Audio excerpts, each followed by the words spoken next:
Welcome back to Health and Wellness with Coach A.T. Moore. We're going to jump right into part 2 of my conversation with Dr. Keisha. When I hear trauma-informed, we usually attach that to trauma-informed therapist, trauma-informed counselor. I think first, you mentioning trauma-informed coach is the first time I've ever had coach and trauma-informed connect. Can you kind of go into a little more detail between the difference between a trauma-informed therapist, what they help with, and a trauma-informed coach, what they would help with? Oh, absolutely. I would be the type of person that would refer you out to a trauma-informed. I prefer a trauma-informed psychologist. Okay. But if it was a therapist that I would need to know like what skills or what models they use and how they work with patients. But as a researcher, as a scholarly trained researcher, I don't take anything I do lightly. So when I knew that mindset coaching was something I was going to add to my repertoire, I got serious about studying it the same way I got serious about pursuing my doctorate.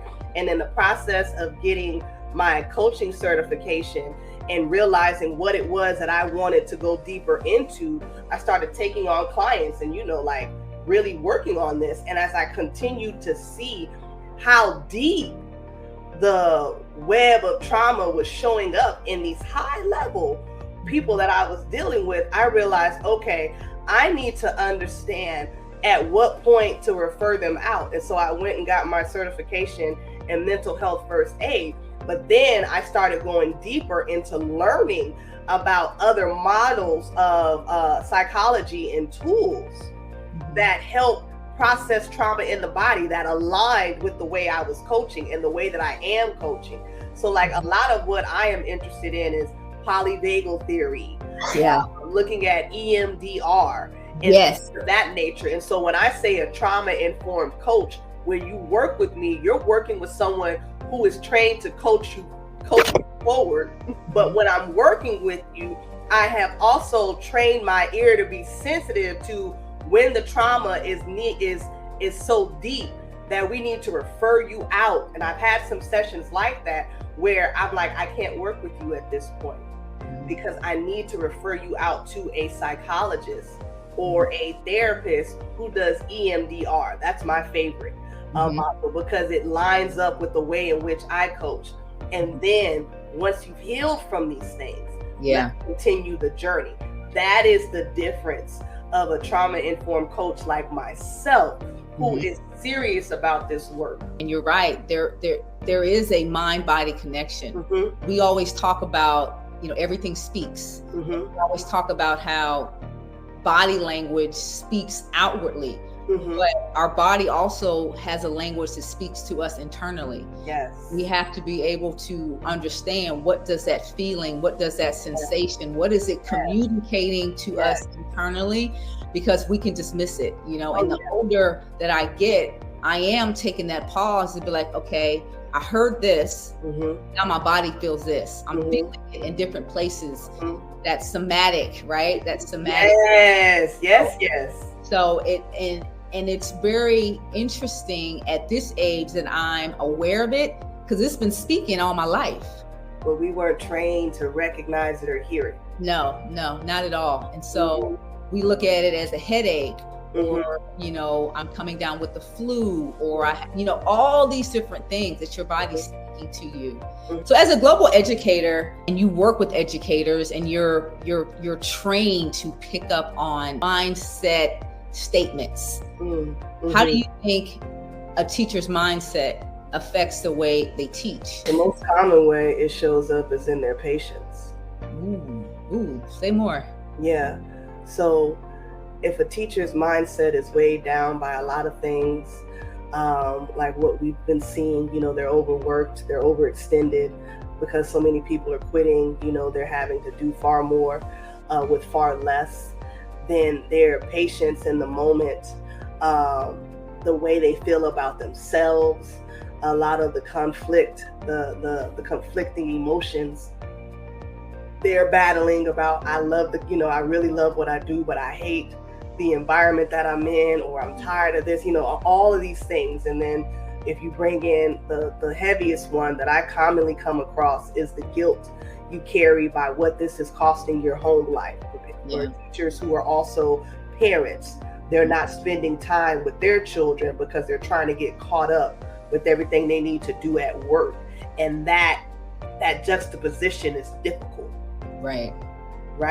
And so a lot of the work I have done in that area with educators is teaching them how to reestablish not just self-care, but so much of teaching is, I'm not trying to be redundant when I keep bringing up trauma, but one of the worst things about trauma is that if you have experienced trauma as a child at an early stage, consistently, you have basically been trained to take care of others.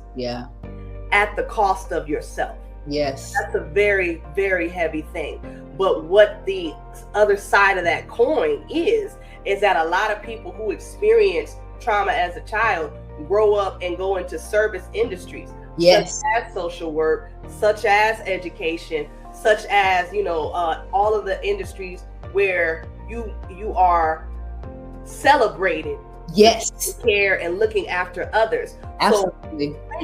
So when you receive that success, but that foundation is unstable, with pressures like what we're seeing now explode and build into what they're continuing to stack into, you find adults who are walking around lost. Because I'm celebrated for this, but it's costing me so much. Because you don't know how to prioritize yourself because you never learned those skills. And what you ran to escape what you were dealing with is now triggering you because it's showing you all of the skills you don't have.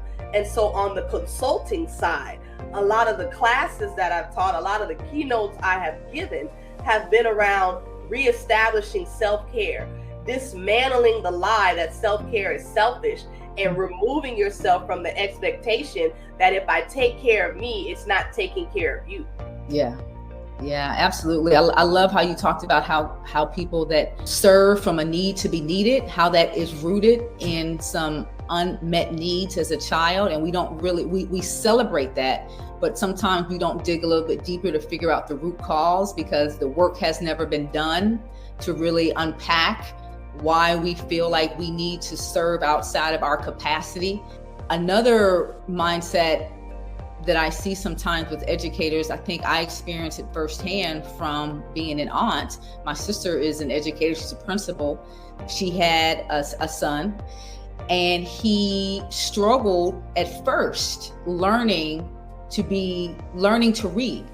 He wasn't reading like everyone else. It wasn't that he couldn't read, he was just not as fast, right? And the teacher thought that the conclusion that she gave my sister and her husband was outside of their expectations for their son. So they removed him from the school, put him in another situation where there was a trained literacy teacher. And that's when she always says that teaching reading is a skill. You just don't go into education and think that because you have an education degree, you can teach all the things. No, teaching is how to read is a skill set. Now he's reading above grade level. He absolutely loves to read. And what it was is you had two belief systems. You had one teacher that believed that this is the best this kid can do and there's nothing around it. And this is just where he is. You had another teacher that said, oh, okay, he just needs to be taught differently. And so that mindset shift proved that not only could he could read above grade level. And so one of the frustrating things that I used to have as an educator was when I had teachers celebrate kids for doing the basic things. Come in the class on time. Yeah, but they should do that. Having a pencil, but yeah, they kind of should do that. And it's like, if this is your level of expectation for them to do that, then they're never going to meet any higher level expectation that they actually have to reach for. So that's some of the things that I see when I have teachers that come into education. They want to save the world, but they don't want to challenge our kids to move beyond their comfort zone because they think this is all they can do because of their limited belief and their mindset in what, kids that come from lower environments or neighborhoods that are not as affluent, this is all this is all they can bring. But they just need a teacher that has a different, a growth mindset versus a fixed mindset. Absolutely. And from a DEI perspective, I would go so far as to say perhaps there are traces of implicit bias within those compliments. Because if you are celebrating me for bringing what we are establishing as the basics, showing up with a pencil, then what are you assuming about me that says this is great for you? Yes. And if you can't look me in my eye and honestly tell me that you would celebrate the affluent child for showing up with a pencil, the same way we're going to celebrate the marginalized child who is dealing with one of the worst school districts, then there's more to this compliment than we're speaking to. Yes, that bias, absolutely. Yeah, and that's where my DEI consultant hat comes in. And that's why I love being both, because you can hear someone's mindset and I can filter it through a DEI racial literacy lens and then really come forward as a consultant with a plan on how we can address this, particularly at an early childhood stage or from a high school, middle school stage, or from an adult child stage. I really like to be in that space because I love being at the ground level of these spaces. How do you engage in conversations with educators that sometimes do have those blind spots? Like they can't see it. They can't see the bias. They think, I see all kids the same. I don't have XYZ. How do you gently bring them to awareness of where they are without, how do you gently bring them into awareness of their limited belief system, their bias, of where they are?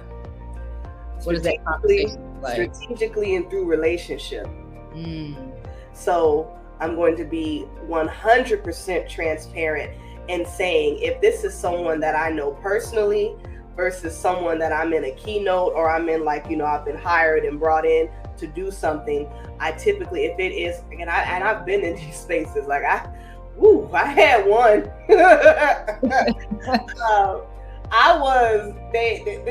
This was somewhere in Deep South. I'm gonna keep it vague because you don't know who's watching. It's still support a sister. Yes. Checks are righteous, so they pay what they weigh. Absolutely. All the way out here. Yes. There was a state level organization, and it was in the Deep South. And they made a commitment, 2020, a lot of organizations came out with the DEI statements, made the big public pronouncements that they were going to commit to improving, diversity, equity, and inclusion within their spaces. Yes. And so they were one of those organizations that were serious about it and they hit the ground running. Unfortunately, the company they hired was a train wreck. They did not know what they were doing. They put people in a Zoom, and somebody in the group used the N-word that was not of the population that would even okay saying the N-word. Just to be So you had immediate and when you're in the Deep South and it's largely a space where people identify as white are the majority, and the people who identify as people of color or people who are Black are the minority, but the population you serve is largely Black or minority or seen as people of color. I don't like the term minority. Yeah. It already, has you in your feelings or has you thinking a certain way. So when you get in a space and somebody that represents as white just says the N-word, and this is when that past administration was still in office, so folks had a lot of extra in them, and they was walking around old, and they had the power of Zoom behind them, so they wasn't even in the room. And so it was because I always do surveys and I do research when I take on new clients to see what is the temperature of this space before we try and do anything. What do they want to learn? And so when that incident came up repeatedly, and one of the one of the quotes from the essay question or the short answer question was, it was like watching a slow train wreck. Right? And so that's the environment that they then call me in to, first of all, they waited a year, let everybody what they thought cool down. But what all people did was get deeper entrenched in their separate spaces. And they hired me a year later to be the next DEI training, because they had one and I was the second.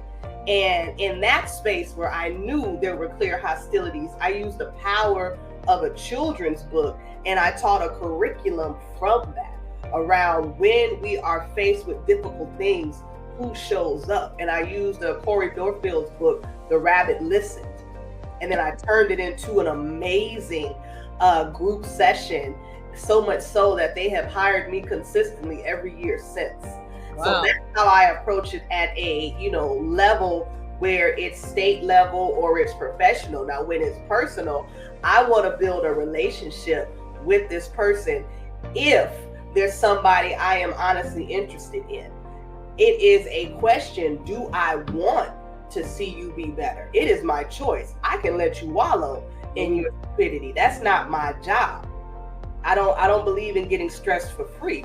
But if I have identified you as someone who honestly wants to make a difference, or who is just ignorant in your, what you don't know, then I may invest in having a relationship with you because I recognize that you're kind, that you are a good person in other areas. Right. And so I'll have some interactions with you just as a human to human. And when I feel like we have a good relationship, then I might invite you out to lunch and I might tell you from a heartfelt space, these are some things that I've noticed and I just want to talk to you about that.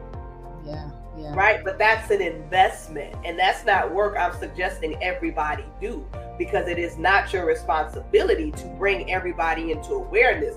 But some people are absolutely worth the effort, the same way other people invested in us. Yeah. In other areas. My issue wasn't racism. My issue was professionalism. Mm-hmm. And it took people who were willing to form relationships with me and help me get there as a first generation college student who then went on to get her doctorate and all the things that I did. But it was somebody who saw me in church. It was somebody who saw me in the after school program that poured into me. And that is why when I come across people where I know I have the ability to help them, I invest when I feel so led. I don't make everyone my responsibility. I love that response. I think I am slowly understanding why you are always booked and busy, because you are I get it. For those watching that might not be familiar with a DEI, can you kind of explain what those initials are? Yes. D stands for diversity, E stands for equity, and I stands for inclusion. So when you think about the corporate space or the education space or the nonprofit space, you understand, particularly if we're coming from a United States perspective, we deal with structural racism. It's in the fabric of our nation since we started, and it has continued to evolve with time. As we look at what technology is doing, we're seeing the next generation start to see it in terms of who's getting paid as an influencer and who isn't. Yes. Right? So like diversity, equity, inclusion. Speaking of that word inclusion and diversity, reminds me of a book that I read. I cannot remember the title, but it was an African-American. I think he's from Sweden, Australia, one of those two. But anyway, he was talking about how when people throw out diversity and inclusion, people, they get all, frantic because they think like that it's forcing people to be at the table without them having anything to bring to the table. But when you think about diversity and inclusion, companies that thrive are companies that are diverse because you bring different perspectives. That's where creativity is. That's the foundation of creativity. You have different cultures, different outliers, people that have different life experiences. You bring all that to the table, and that's where creativity is birthed. Companies that frown against or push away from, or schools that push away from having diverse staff, diverse teachers, diverse whatever, you really miss out on a collective creative approach into, teaching, learning, growing, entrepreneuring, all of that. For those that are watching right now and are kind of leaning in, now, I've never heard about mindset coaching, but I'm thinking I want to get some of that, but they're not ready to write a check and invest. What are some strategies, some practical strategies they can do right now that can help them be more intentional about their current way of thinking? And then once they start doing that, maybe, okay, now I need to seek out a coach because now I'm seeing the benefits. And I know you want to hear Dr. Keisha's answer to that question. And so you're going to have to come back and listen to part 3. This is Health and Wellness with Coach A.T. Moore. Thanks for watching.